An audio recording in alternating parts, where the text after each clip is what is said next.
everyone, good evening. Today is day number 42, and from today onwards, we are starting medieval Indian history. धीरे धीरे हम काफ़ी सारे subjects cover करते जा रहे हैं. Can you, believe it? कि 42 days have passed and we have covered so many subjects: environment, geography, medieval history, modern history, polity, economy, science and tech, then ancient history, art and culture.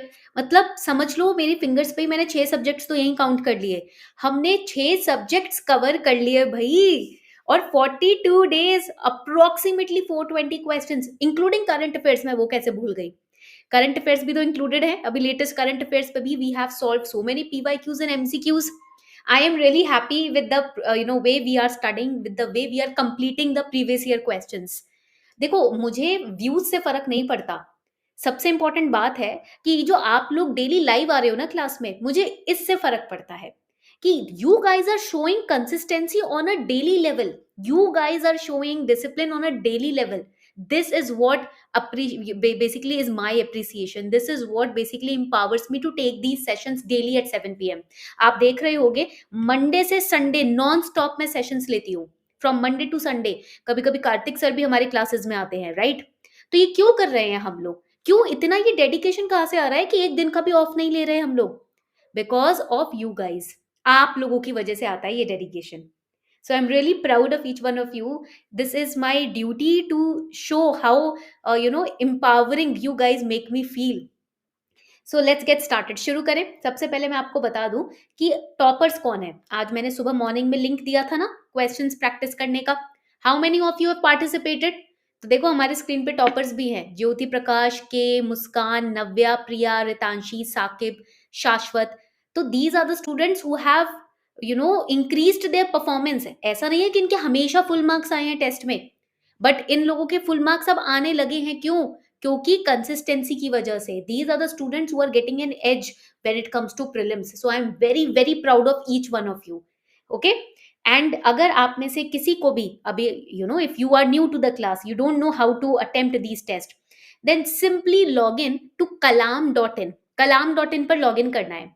Once you log in to kalam.in, or simply you can click on the link which I have given in the chat section. Once you click on it, you go to your class test. यहाँ पर ये दिख रहा है आपको option tick वाला, इस पर जाएंगे और क्लास टेस्ट में जाएंगे. ये आपका डैशबोर्ड है kalam.in पर. ओके. अगर आपको नहीं पता कैसे जाना है, जैसे आपने यहाँ पर क्लिक किया, you click on your initial, आपका डैशबोर्ड ओपन हो जाएगा. ठीक है, this is your dashboard. And here all the test have been uploaded. ये सारे क्लास टेस्ट है जो अपलोड हुए हैं all the days. Plus if you have enrolled in our test series, आपको टेस्ट सीरीज भी यहाँ पर मिलेंगी. ठीक है. If you have enrolled in our focus batch, तो आप देखोगे आपको हमारा फोकस बैच का भी सारा मटेरियल डैशबोर्ड पे आपके मिल जाएगा. All the material of focus batch on your dashboard. You can get सारा ancient history, Harappan civilisation, entire syllabus is covered by us on the focus batch. Okay, so this is the beauty of having Super Kalam as an AI backed ecosystem along with your educators, that is Karthik sir, Vimal sir and my self. चलो शुरू करें आज का session इसी note पे. तो सबसे पहले मैं क्या करने वाली हूँ कि आपको कुछ माइंड मैप्स पढ़ाऊंगी. हो सके तो आप अपना पीवाईक्यू का रजिस्टर खोल लो. माइंड मैप्स पढ़ने के बाद हम क्वेश्चन सॉल्व करेंगे. So I have made beautiful mind maps for all of you, ताकि आपके ना नोट सेपरेटली पीवाईक्यूज के बनते जाएं. होता क्या है, हम क्वेश्चन पढ़ते हैं, खुद प्रैक्टिस करते हैं, फिर नोट्स बनाते हैं, टाइम लग जाता है, सर्च करना होता है कितना कुछ. But with the help of super Kalam I have created my own mind map. Super Kalam के साथ मैं बैठी आज 1 घंटा लगा, मैंने सारे पीवाईक्यूज के अच्छे से माइंड मैप्स बना लिए with the help of super Kalam. Okay. And once my mind maps are ready, here I am sharing them with you. तो चलो सबसे पहले पढ़ लेते हैं, फिर लाइव क्वेश्चन सॉल्व करेंगे. ठीक है. So first let's talk about Mongol invasion. देखो, जब हम मंगोल इन्वेजन की बात करते हैं ना, हमको पता है कि during the time period of sultan Shams Uddin Iltutmish, okay, this Mongol invasion happened in India. और एक बार नहीं हुआ था, मंगोल इन्वेजन काफी बार हुआ है, including the time period of 1241 to 1285. The Mongols, that is these nomadic tribal people of Central Asian area, they tried to invade India multiple times. They tried to invade India. और ये जो Mongols थे कहाँ रहते थे? ये Ural mountain से लेकर गोबी डेजर्ट के बीच वाले एरिया में ये रिजाइड किया करते थे. And from there they used to target India through Afghanistan. Okay. Now this Mongol invasions took place from 1221 to 1327. But जब बात आती है time period of kings in India, Delhi सल्तनत पीरियड इंडिया में था जब ये मंगोल इन्वेजन हो रहा था, तो इन 1221 वी हैड इल्तुतमिश. उस टाइम पर चेंगिस खान इंदस रिवर के बैंक्स तक पहुंच गया था इंडिया को इन्वेट करने के लिए. Then the period of Balban 1279 का पीरियड था जब मिलकर मोहम्मद ऑफ मुल्तान, बुगरा खान और मलिक मुबारक जो दिल्ली के सुल्तान थे, उन्होंने मिलकर मंगोल्स को डिफीट किया था, हराया था. So they were trying to invade into India and these kings were trying to sway them away because इनके किंगडम को खतरा हो जाता ना. And then Alauddin Khalji also defeated Mongols. The name of the person was Zafar Khan. तो 1296 से 99 के बीच में मल्टीपल टाइम्स जफर खान ने इन्वेट करने की कोशिश की भारत को और मंगोल्स को डिफीट किया अलाउद्दीन खिलजी ने. तो these kind of invasions multiple times took place medieval India Indian history की जब बात करते हैं during the time period of Delhi Sultanat when they were defeated, but they did not give up their practice or their trial of invading India. Okay इसी की basis पे एक question solve कर लेते हैं. ठीक है, तो क्लास टेस्ट पे हम यहाँ पर जाएंगे and we will click on attempt now button. ठीक है, शुरू कर दूं. चलो, फर्स्ट क्वेश्चन जल्दी से. With reference to Indian history consider the following statements. The first Mongol invasion of India happened during the reign of Jalaluddin Khalji. देखो टाइमर लगा हुआ है, 9 मिनट बचे हैं. During the reign of Alauddin Khalji, one Mongol assault marched up to Delhi and besieged the city. Muhammad bin Tughlaq temporarily lost portions of northwest of his kingdoms to Mongols. जल्दी से बताओ which option is correct. You have 9 minutes 30 seconds left. 9 minute 30 second बचे हैं आप लोगों के पास. जल्दी से बताओ कौन सा ऑप्शन करेक्ट है यहाँ पर. Which option is correct everyone? Okay, कौन सा ऑप्शन मार्क करूं फिर मैं इधर. जल्दी से बताओ भाई. Which option should I mark. मैं आपके आंसर का वेट कर रही हूँ. सब लोग आंसर करेंगे. एक इंसान को आंसर नहीं करना या 10 बच्चों को नहीं, जितने बच्चे प्रेजेंट है सब आंसर करेंगे. ओके, बी बोल रहे हो, चलो बी मार्क कर देते हैं. Now let's go to the next mind map. Okay, we will see last में कि किसके आंसर्स करेक्ट हैं. अब यहाँ पर 2 क्वेश्चंस के आंसर हो जाएंगे. मैंने आपको बताया, काफी बार बताया है कि मिडिवल हिस्ट्री में, एंशिएंट हिस्ट्री में, आर्ट एंड कल्चर में ना टर्म्स बहुत इंपॉर्टेंट है. whenever you are studying Tamil Nadu State Board book class 6th or class 11th or any NCERT in history and geography, especially in geography also, make sure जो terms होते हैं ना कुछ, उन terms को पढ़ना जरूरी है, उनका मतलब जानना जरूरी है. जैसे कि आमिल, ठीक है, मिर बख्शी, आज सुबह DNA सेशन में भी हमने पढ़ा था. So here there was a term called fanam. तो फनम क्या है, इमेज देख के आप समझ गए होंगे. It is a kind of currency. Okay, regular unit of currency जो केरला में यूज की जाती थी. पहले उस टाइम पे ट्रैवनकोर होता था, साउथ इंडिया में यूज होती थी. And this was use between the period of 17 to 19 century. तो ना एक यूरोपियन वर्ड है पनम, जिसका मतलब होता है कॉइन. उसी का यहाँ पर ये मिडिवल इंडिया में वर्ड यूज किया गया है, फनम. ठीक है, so it is a kind of currency जिससे आप ट्रांजैक्शन कर सकते हो. गोल्ड करेंसी था फनम. ठीक है, now it was very famous in Travancore, तो इसलिए आप देखोगे यहाँ पर ट्रैवनकोर लिखा हुआ है. ठीक है, and another term which is very important taken from again the NCERTs. ये टर्म्स आपके मिडिवल इंडियन हिस्ट्री के टेक्स्ट बुक से ही लिए गए हैं, विच इज कुल्हा धरन. देखो, धरन मतलब जो धारण करता है, कुल्हा मतलब पॉइंटेड कैप. तो पॉइंटेड कैप को धारण करने वाला कुल्हा धरन. तो सैयद्स जो थे वो पॉइंटेड कैप्स पहना करते थे. आप जितने भी सैयद राजाओं की फोटो देख लो, उन्होंने पॉइंटेड कैप पहना हुआ है, तो उसको हम कुल्हा धरन बोलते हैं. ठीक है, तो हमको पता है कि जो सैयद्स थे, मुस्लिम सोसाइटी में काफी रिस्पेक्ट थी इनकी. इवन तैमूर ने भी इनको प्रोटेक्ट किया था जब उन्होंने इंडिया को इन्वेट किया था. And Sayyid they claim their descent from the prophet. वो कहते हैं कि हम जो प्रॉफिट थे, उनकी जो बेटी थी फातिमा, उनके वंशज है, वहां से आए हैं. ठीक है, अब इसी बेसिस पे हम 2 क्वेश्चंस और सॉल्व करेंगे. क्वेश्चन नंबर 2, 8 मिनट बचे हैं. In medieval India the term fanam referred to, जल्दी से बताओ, क्लोथिंग, कॉइन्स, ऑर्नामेंट्स और वेपन्स. बहुत ही इजी हो गया अब आंसर करना. Correct answer, yes, coins. And next question, 8 minute 20 second बचे हैं. With reference to Indian history, who of the following were known as Kulha Dharan. Kulha धारण करने वाले, यस, डी, सैयद्स. क्या बात है, इजी हो गया ना. चलो नेक्स्ट माइंड मैप पे चले जाते हैं. Let's go to the next mind map. Now it is about different dynasties. तो जब आप मिडिवल हिस्ट्री पढ़ोगे तो आपको डायनेस्टीज पढ़नी होगी, तो उसमें आपको सब कुछ टू द पॉइंट याद नहीं करना है.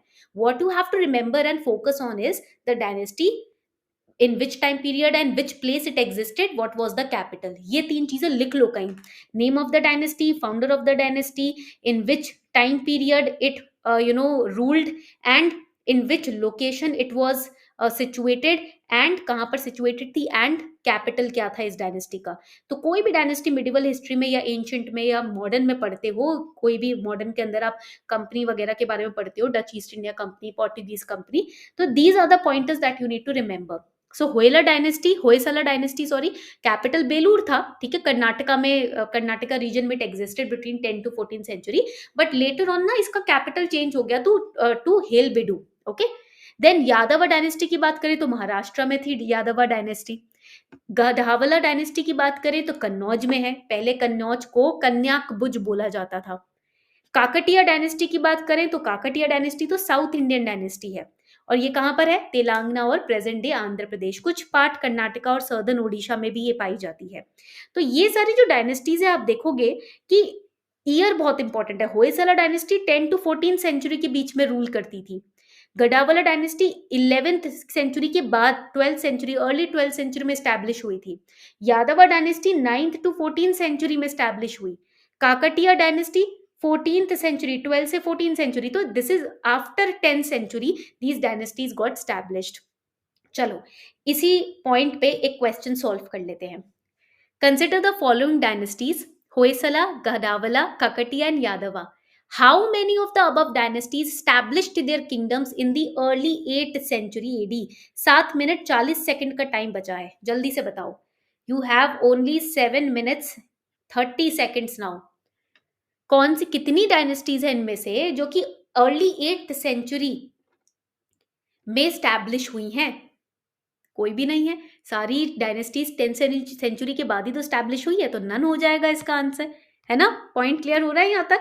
Very good. चलो नेक्स्ट माइंड मैप पे आते हैं। अब ये थोड़ा इंपॉर्टेंट है बिकॉज ये थोड़ा सा मिडिवल और मॉडर्न दोनों को मिक्स करके ये माइंड मैप बनाया गया है, ठीक है। डच ईस्ट इंडिया कंपनी की बात करते हैं। जब हम डच ईस्ट इंडिया कंपनी की बात करते हैं, we know that many European companies came to India and establish themselves, है ना। So Dutch East India company basically, यहाँ पर आप देखोगे, it established the factories in India. सबसे पहले मसूलीपट्टनम में इन्होंने स्टैब्लिश किया, then Pulicat, then Surat, then Bimlipatam and then Karaikal.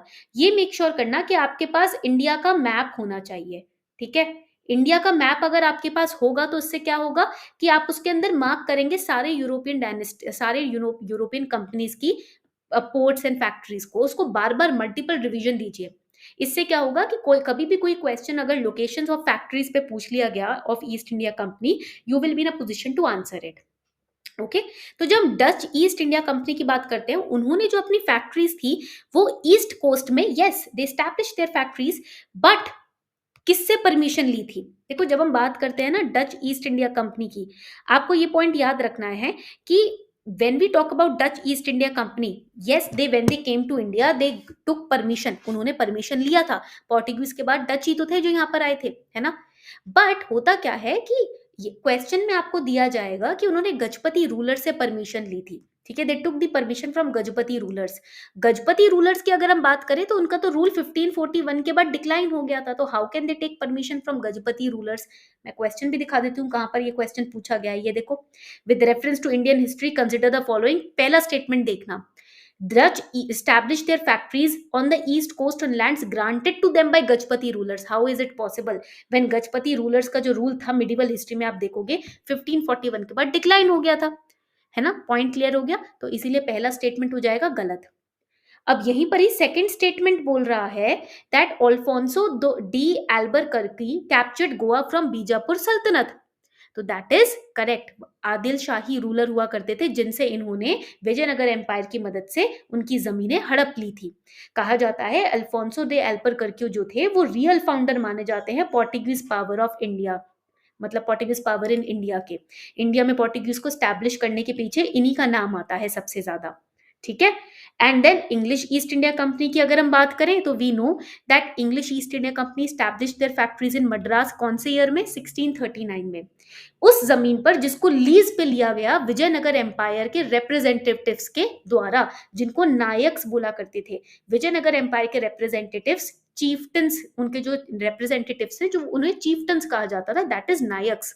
तो उनसे जमीन को लीज पे लेकर इन्होंने अपनी फैक्ट्री को स्टैब्लिश किया था। तो यहाँ पर फटाफट से इस क्वेश्चन का आंसर बताएं। Question number 5 everyone, let me know the answer. 5 minutes बचे हैं, 5 मिनट्स 50 सेकेंड्स। ओके, बी बोल रहे हो, चलो बढ़िया, B. Next question, who among the following rulers of Vijayanagar Empire constructed a large dam across the Tungabhadra river and a canal cum aqueduct several kilometers long from the river to the capital city? 2023 का ये question है, काफी बच्चे चकरा गए थे इस question को देखकर, बट अगेन मिडिवल हिस्ट्री की बेसिक टेक्स्ट बुक्स अगर आप पढ़ लो, NCERT and Tamil Nadu state board books, you can easily answer this question. जल्दी से बताओ। Very very good, yes, it is Devaraya one. Devaraya one is the correct answer. Devaraya one एक ऐसे राजा थे जिन्होंने तुंगभद्रा रिवर के ऊपर डैम कंस्ट्रक्ट किया था ताकि पानी की जो किल्लत है, शॉर्टेज है, उसको खत्म किया जा सके। और यहां तक कि ये भी कहा जाता है कि इन्होंने कन्नडा लिटरेचर और कन्नडा आर्किटेक्चर को भी प्रमोट किया था। इन्होंने विजयनगर एम्पायर की मिलिट्री को इतना स्ट्रांग बना दिया था कि उस टाइम पर विजयनगर एम्पायर के अगेंस्ट लोग खड़े होने में डरते थे। और इन्होंने किताब भी लिखी थी, was an author also. He wrote a book on the Jain तीर्थंकर धर्मनाथा। तीर्थंकर मैंने आपको बताया था, जैनिज्म बुद्धिज्म की क्लास में स्पिरिचुअल गुरु को तीर्थंकर बोलते हैं। ठीक है, सो करेक्ट आंसर इज देवराया वन। अब बाकी के 2 क्वेश्चंस आपके होमवर्क क्वेश्चंस होंगे। ठीक है, तो आप क्या करेंगे, इसको सॉल्व करके सबमिट टेस्ट बटन पे क्लिक करेंगे so that you can get your scores. ठीक है, मैं क्लिक कर देती हूँ, मैंने 2 क्वेश्चन सॉल्व नहीं किए हैं, याद रखना। ठीक है, तो इसलिए मेरे 12 नंबर आए हैं। और आप देखोगे वंस यू सॉल्व ना, you will get your leader board. यहाँ पर आपको आपका नाम लीडर बोर्ड पे भी दिख जाएगा। मेरी 19th रैंक आई है and you can easily get the answers by clicking on the view answer button. Okay, तो देखो what is happening here at super Kalam. Super Kalam पे क्या हो रहा है, एक कम्युनिटी है, एक इकोसिस्टम है, जहां पर जो भी आपके प्रिपरेशन में हर्डल्स हैं, डिसिप्लिन का हर्डल है, पीवाईक्यू सीसैट में प्रॉब्लम आती है, एमसीक्यूज पढ़ने हैं, या फिर जो डाउट आता है आप उसी वक्त चाहते हो वहीं मुझे 100 जगह जाके सर्च ना करना पड़े, एक ही जगह मेरे सारे डाउट सॉल्व हो जाए। मेंटरशिप की प्रॉब्लम है, गाइडेंस की प्रॉब्लम है, सब कुछ, सारी प्रॉब्लम यहाँ खत्म हो जाती है just in this one ecosystem. Okay, and personalised attention तो यहाँ पर है ही है। So this was your today's class. ये सारे माइंड मैप्स उम्मीद करती हूँ बना लिए होंगे आपने। ठीक है, I hope that you guys have made these mind maps. So this was your day 42 challenge. Thank you so much everyone for participating in the class today.